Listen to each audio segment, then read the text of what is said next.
Et ce matin, on revient sur un sujet sérieux, puisque c'est suite à l'appel à cette grève un peu générale.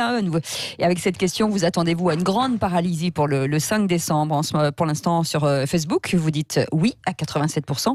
Twitter 89%. Pareil, c'est assez colossal. Et vos appels au 0826, bien sûr, 300 si vous voulez échanger avec nos invités. Nous avons ce matin Dominique Da Silva, bonjour. Bonjour. Vous êtes député La République En Marche du Val d'Oise. Thomas Cavel, bonjour. Bonjour. Vous êtes secrétaire national de la CFDT Cheminots. Oui, et bien sûr, vos appels. Absolument, vos appels dans un instant. On va voir aussi avec vous, Cécile, les messages, parce qu'il y en a beaucoup, évidemment, sur les réseaux sociaux à la suite de la question qui a été lancée. Bon, déjà, il y a quand même cette nouveauté, c'est la CFDT Cheminots, Thomas Cavel, qui a rejoint le mouvement. On l'a appris hier. Donc, ça veut dire que c'est uniquement la branche cheminot, c'est pas l'ensemble de la CFDT, alors, pour l'instant. Alors, 2 éléments. Le premier, nous avons dit hier que nous posions un préavis. Un préavis, ça ne veut pas dire que c'est un appel immédiat. Un préavis, c'est là, ce qu'on a fait, c'est un appel d'urgence à la négociation.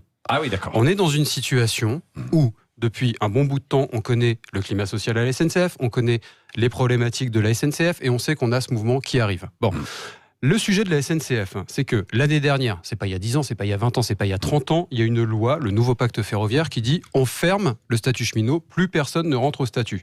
Et l'État, en fermant le statut, dit vous conservez les droits qui sont liés au statut. La retraite est un des droits qui est lié. Aujourd'hui, on nous dit vous ne conservez plus finalement ce droit. C'est un retour sur des engagements républicains qui ont été pris par le gouvernement. Pour les actuels ou pour les futurs entrants ? Pour les gens qui sont au statut, il y a 2 catégories d'agents à la SNCF, des agents statutaires et des agents contractuels. Ce que nous disons à la SNCF, c'est qu'il faut traiter le présent avec les statutaires et il faut traiter le futur avec les contractuels actuels et les contractuels à venir. Et nous avons des revendications d'amélioration pour nos collègues contractuels comme pour les statutaires. Donc les 2 sont bien concernés. Mais ce que nous disons, c'est traitons le présent, fermons cette question des agents statutaires pour lesquels des engagements ont été pris l'année dernière par l'État avec une loi.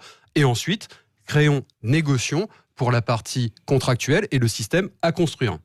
Bon, il y a encore une porte ouverte alors, Dominique Da Silva. Alors, évidemment qu'il y a l'objet de cette discussion entre partenaires sociaux et le gouvernement pour atterrir sur les objectifs de la réforme.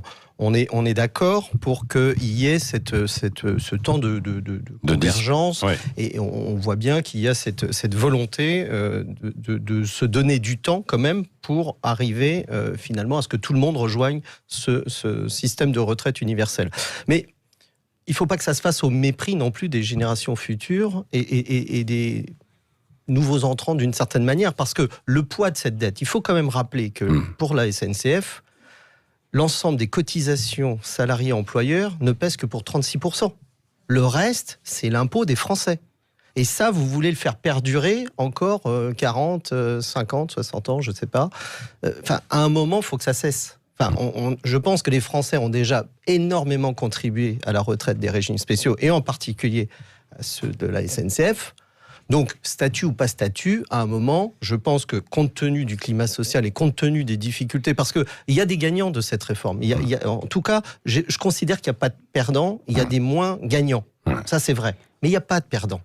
Mais si on veut que certains s'en sortent, il faut être un peu plus redistributif et sortir du carcan uniquement de sa profession et de son statut. Oui, ça se comprend, non, Thomas Cavel, non ?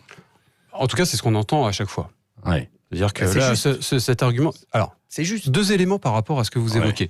Vous considérez que c'est juste, je peux avoir un autre avis. C'est l'objet du débat. En tout cas, 2 éléments. Le premier, vous nous dites, effectivement, il y a des régimes spéciaux, c'est les Français qui les payent. Bon, je rappelle simplement que... C'est une réalité, ça. Mais c'est une réalité, au même titre que les cheminots, je le rappelle, sont des contribuables, sont des concitoyens qui contribuent également. Ah bah oui, mais... Qui contribuent également. Mais attendez, puisqu'on parle de la retraite, 2 éléments. La première chose, c'est que la retraite est un élément du pacte social qui est passé avec les cheminots. Quand on rentre à la SNCF, ça fait partie des éléments de choix qui font qu'on choisit un métier où, clairement, on n'y va pas pour faire fortune, on y va pour s'investir pour un service public, effectivement, de transport qui doit servir aux concitoyens. Il y a des inconvénients, il y a des éléments d'équilibre dont la retraite fait partie. Premier élément. Deuxième élément, vous nous dites, oui, mais finalement, tout le monde paye. Mais imaginons qu'on mette les cheminots dans le régime général. De toute façon, les cheminots dans le régime général sont des travailleurs qui contribuent et qui reçoivent en retour de leur contribution, comme n'importe quel citoyen, des éléments relatifs à leur retraite. Et enfin, je me permets juste, on a un élément en fait de désaccord de fond profond. Et c'est ce qu'on a dit hier à Jean-Paul Delevoye, ce qu'on a dit hier à Jean-Baptiste Djebbari, c'est cette date du 5 où, manifestement, la stratégie du gouvernement consiste à dire, finalement, il va y avoir un mouvement, on va au conflit. Ce que vous dites est une manière d'illustrer le fait que, finalement, montons les Français les uns contre les autres, allons au conflit. Nous, à la CFDT, ce qu'on dit, c'est qu'on règle les sujets par la négociation, pas par le conflit. À travers cette réforme, il y a des gens qui peuvent évidemment se retrouver avec de meilleures pensions. Donc, si on préserve les droits des mieux lotis, comment on va financer les moins bien lotis? À un moment, tout ça est quand même budgétaire. Il faut quand même avoir l'argent pour aussi apporter des améliorations. On va continuer. Messieurs, Dominique Da Silva, donc député La République En Marche Val d'Oise, et Thomas Cavel, donc secrétaire national de la CFDT cheminot. On va continuer dans un instant, juste après la pause, courte pause, ce débat. Et puis on attend vos appels aussi pour savoir ce que vous en pensez. Vous, est-ce que vous vous attendez à une grande paralysie le 5 décembre? Il y a beaucoup de réactions et des appels également. Nous sommes ensemble jusqu'à 10h. Absolument, des réactions que je vous évoquerai dans quelques instants. 9h29, c'est le Grand Matin Sud Radio. 9h33, merci d'être avec nous sur cette enquête ce matin. Vous attendez-vous à une grande paralysie le 5 décembre prochain? On en parle avec Dominique Da Silva, qui est député La République En Marche du Val d'Oise, et Thomas Cavel, qui est secrétaire national de la CFDT cheminot. Et vos appels 0826 300 300 et des messages ce matin. Patrick Michel Dutarn qui nous dit: je n'ai jamais fait grève, mais là c'en est trop. Pour un avenir plus radieux, il faut malheureusement en arriver à la paralysie. Ou Catherine qui nous dit je ne m'attends à aucune paralysie, sauf si mon vieux 4x4 décide de faire grève. Il y en a qui ont beaucoup d'humour. J'ai pris 3 fois le train dans ma vie, jamais l'avion, honte à la SNCF. #ruralité, parce que ça aussi c'est un point important. Oui. Est-ce que vous disiez d'ailleurs, Thomas Cavel, tout à l'heure, vous aviez l'impression, de la CFDT, vous avez l'impression que le gouvernement joue finalement à monter les Français les uns contre les autres en se disant ils vont faire grève, et puis en espérant retrouver une partie des Français qui seront contre les grévistes, quoi. C'est ce qu'on a vécu l'année dernière déjà sur la réforme de 2018, qui a été une réforme alors qu'il y avait un symbole politique très fort, ça a été affiché, et qui a commencé en fait par ce qu'on appelle trivialement du SNCF bashing. C'est-à-dire qu'en gros on dit regardez ces cheminots avec tous leurs privilèges. Et puis la réalité c'est que la SNCF a du mal à recruter parce que les conditions sont pas idéales, parce que les salaires sont pas idéaux non plus. Donc il y a la réalité qui s'invite après par rapport au signal politique. Mais nous ce qu'on dit, on revient là-dessus, côté CFDT, on sait que ce mouvement est dans le scope. On sait, ça a été évoqué tout à l'heure, qu'il y a nécessité d'une réforme des retraites. Et d'ailleurs, la CFDT ne dit pas autre chose qu'il faut une réforme systémique. Et nous ne disons pas autre chose à la CFDT cheminot. Ce que nous disons simplement, c'est que quand des engagements sont pris, il est important. Parce que, en tant que citoyen, quand un État s'engage, on s'attend à ce qu'il respecte ses engagements. C'est la première chose. Et ensuite, c'est important parce que ça redonne de la cohésion. Et de la confiance. Et quand on va effectivement sur du bloc contre bloc, on arrive à de l'affrontement. Et l'affrontement, ça a des conséquences que tout le monde connaît en termes d'extrême. Et ça, nous, on le refuse. Et on a un appel au standard. Alain est avec nous de Haute-Garonne. Bonjour Alain. Bonjour Alain. Oui, bonjour Sud Radio. Oui. Bonjour Alain, bienvenue. Alors moi, je voudrais dire une chose. Que l'âge de départ à la retraite était, avant 1983, à 65 ans. Tout le monde l'oublie. C'est le président Mitterrand qui d'un seul coup, a baissé de 5 ans l'âge de départ à la retraite. De 65 ans, c'est passé à 60 ans. Personne n'a manifesté pour dire que c'était une erreur. Cette erreur explique nos difficultés d'aujourd'hui. Alors, comme on dit, pour comprendre le présent, il faut connaître le passé. Voilà. C'est vrai. Donc Alors moi, je suis surpris quand même que personne n'a parlé de cette erreur-là. D'un seul coup, on a baissé de 5 ans la retraite, personne n'en parle. Oui, c'est vrai.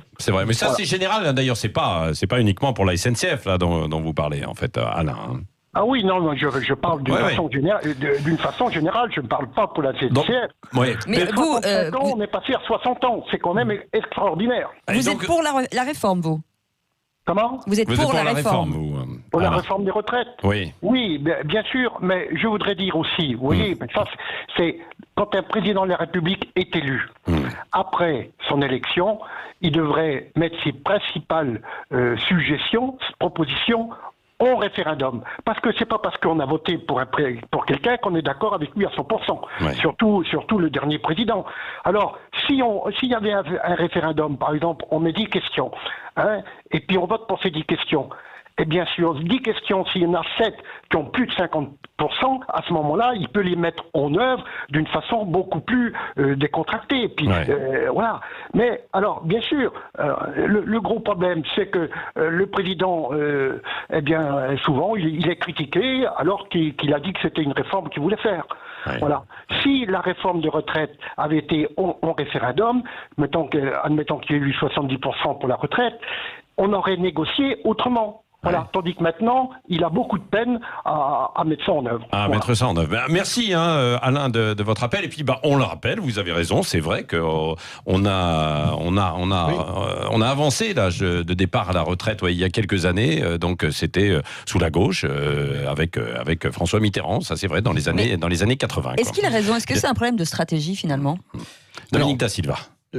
Je pense pas, parce que au départ, il faut rappeler quand même que c'est l'engagement du candidat Emmanuel Macron, le président de la République aujourd'hui, qui a bien dit qu'on allait vers un système universel et donc un régime unique, et que ça serait la fin des régimes spéciaux. Quand vous dites que finalement on revient sur quelque chose, non, les Français ont voté pour un président qui a dit formellement qu'il voulait un système et la fin des régimes spéciaux. Donc, première chose. Donc, on ne peut pas maintenant dire, oui, mais statutairement, les choses n'ont pas été réglées. C'est faux.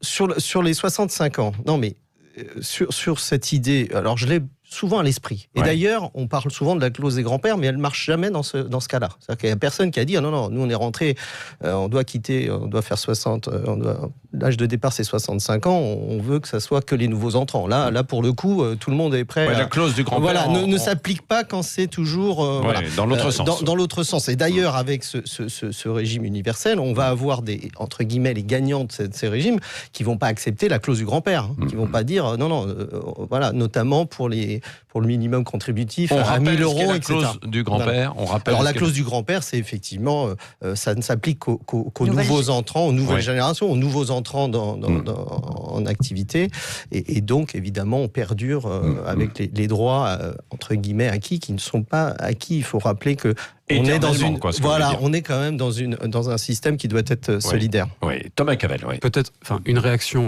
plusieurs réactions par rapport à ce que vous évoquez, monsieur. La première, et d'ailleurs, effectivement, ça a été dit par les représentants du gouvernement, que ce soit d'ailleurs le président de la République ou le Premier ministre, l'universalité ne signifie pas l'uniformité. Non. Donc quand on dit bien fin des régimes spéciaux, ça ne veut pas dire effectivement que c'est absolument la chose pour tout le monde. Non, c'est vrai. Non, mais bien sûr, concrètement. Ouais. Donc du coup, ce que vous reposez, on y est revenu, mais 2 engagements qui sont peut-être réels, mais qui sont contradictoires, il y a un moment où il faut trouver une solution par rapport à ces 2 engagements. C'est pas contradictoire. Je peux le considérer. Voilà. Vous revenez effectivement sur la clause du grand-père en disant finalement, quand on passe de 65 à 60, personne ne demande à rester à 65.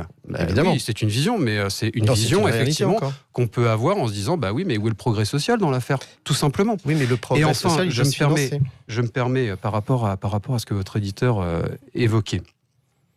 Donc, ce qui est posé, c'est la question de la démocratie directe. Et en transposition pour les organisations syndicales, c'est quel est le rôle de la démocratie sociale. Et la démocratie sociale, effectivement, c'est bien la négociation. Et là, c'est quand même le fruit, ou en tout cas le produit qui nous amène à cette difficulté, et c'est ce que nous disons à la CFDT, urgence, négociation, vraiment. Donc comment on se remet maintenant dans une situation où il nous reste peu de jours, nous avons posé ce préavis pour avoir des réponses, est-ce que des réponses peuvent être apportées, oui ou non? Je pense que c'est tout l'objet des discussions qui sont en cours, et encore une fois, les droits acquis au 31 décembre 2024, avec une entrée en vigueur de ce régime universel au 1er janvier 2025, seront acquis à l'euro près. Enfin, on ne revient pas sur tous les droits précédents. Et à partir de 2025, on veut une convergence qui peut prendre une décennie, peut-être 2. Vous voyez, donc ça veut dire qu'on ne va pas, dès le 2025, appliquer tout de suite ce basculement vers les droits du régime universel et nier complètement ces régimes qui doivent effectivement converger dans la durée. C'est de ça dont il faut parler. Si maintenant on ne veut pas parler de ça, ça veut dire qu'on remet en cause le principe du régime universel, et là, très honnêtement, c'est contraire à notre engagement. Oui, fondamentalement, Thomas Cavel, vous estimez, vous êtes à la CFDT cheminot, pour les auditeurs qui nous rejoignent, vous seriez prêt à ce que l'âge de départ à la retraite pour les cheminots dans 15 ans soit fixé à quel âge ? L'expression de la CFDT et de la Confédération sur la réforme des retraites, qui dit il faut une réforme qui améliore, puisque aujourd'hui il y a des injustices dans le système, donc il faut une réforme qui permette d'améliorer ces injustices, doit se faire.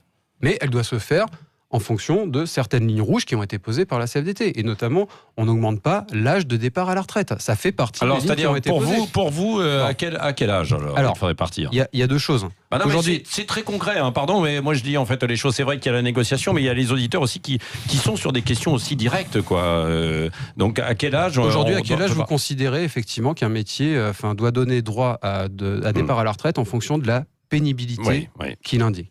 Et comment répondre à une question comme ça tant qu'on n'a pas discuté de ces sujets de pénibilité qui sont au cœur des discussions qu'il va devoir y avoir.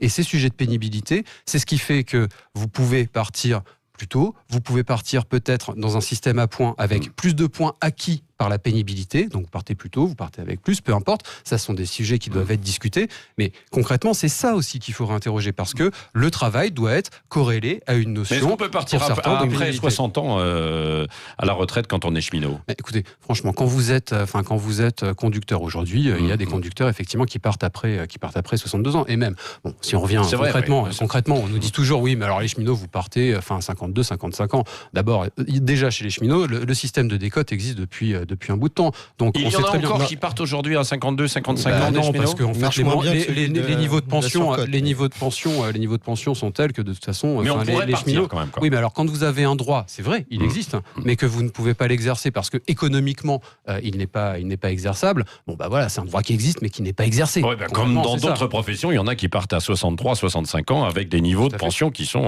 encore plus faibles que parfois. Quand on le voit, on a beaucoup d'auditeurs qui nous appellent, qui ont 700, 800 euros de pension. Pénibilité ou pas, l'espérance de vie d'un cheminot est comparable à l'espérance de vie d'un Français qui exerce les mêmes catégories de métiers. Donc ça veut dire que ce n'est pas justifié d'un point de vue macroéconomique par une pénibilité supérieure à d'autres métiers. Mais bien sûr, mais cette pénibilité, elle est prise en compte. Par exemple, des heures de nuit, ça sera pris en compte. Les week-ends, les heures de nuit. Bien sûr. Donc à ce stade, on ne sait pas. Aujourd'hui, il y a le C2P, en tout cas, dans les préconisations du haut-commissaire Jean-Paul Delevoye, ça figure bien. C'est-à-dire qu'il y a bien cette pénibilité qui sera d'ailleurs accordée au-delà du privé aux fonctionnaires qui n'y ont pas le droit aujourd'hui et aux régimes spéciaux si on converge vers un régime général. Donc, de ce point de vue-là, il n'y a pas de sujet. Mais à métier identique, droit identique, au moins, parce que quand on prend par exemple un infirmier, il y a 5 régimes différents, les droits sont différents. Les pensions de réversion, c'est différent, 13 régimes différents. Enfin, tout ça n'a pas de sens. Enfin, je veux dire, pourquoi est-ce que, à cotisation égale, à métier égal, on se retrouve avec des pensions de retraite très différentes ?